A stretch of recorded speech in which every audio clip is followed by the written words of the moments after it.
বাংলাদেশে এরকম দুই একটা এলাকা থাকলে বাংলাদেশ থেকে চাঁদাবাজি উঠে যাবে, বাংলাদেশ থেকে অন্যায় উঠে যাবে। যাই হোক, আজকে ঠাকুরগাঁয়ে আমাদের কি হয়েছিল, এখানে 50 টাকা চাঁদা নিয়ে কি কাহিনী, সম্পূর্ণ ঘটনা বিশ্লেষণ করছি। 50 টাকা দিবি না?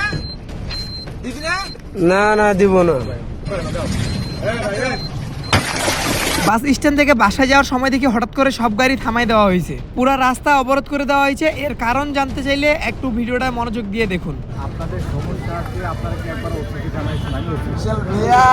এই এলাকারই এক ছেলের নাম আলামিন ইসলাম বরাবরই মাদকদ্রব্য সেবন করে মানুষের সাথে উদ্ভট মার্কা আচরণ করে, যার কারণে আমাদের এখানকার এসপি বলে আমাকে জানানো উচিত ছিল, তবে তারা পুরো রাস্তা ব্লক করে দেয়, যার কারণে খুব দ্রুত এখানে পুলিশ উপস্থিত হয়ে যায়। একটু বলেন কি হয়েছে, কাহিনীটা কি? কাহিনীটা বাবা, আমাদের ছেলেমেয়েরা এই রাস্তাতে যাইতে পারতেছি না আমরা। ওই ইট ঝাঁটাচ্ছে, ওই যে ছাদে পড়ে ইট ঝাঁটাচ্ছে, আর ওই নেশা করতেছে, ডান্ডু ফুকাচ্ছে, আর এই ইট ঝাঁটাচ্ছে, এরকম অবস্থা বাবা। আচ্ছা আচ্ছা, করুণ অবস্থা। ঠাকুরগাঁও টিটিসির সামনে ঘটনা। হ্যাঁ, ঠাকুরগাঁও টিটিসির সামনে। নাম কি ছেলের নাম কি? আলামিন। আলামিন। হ্যাঁ, নুরিয়ালা মাস্টারের ছেলে বাবা। নাই যে আমরা পাই না।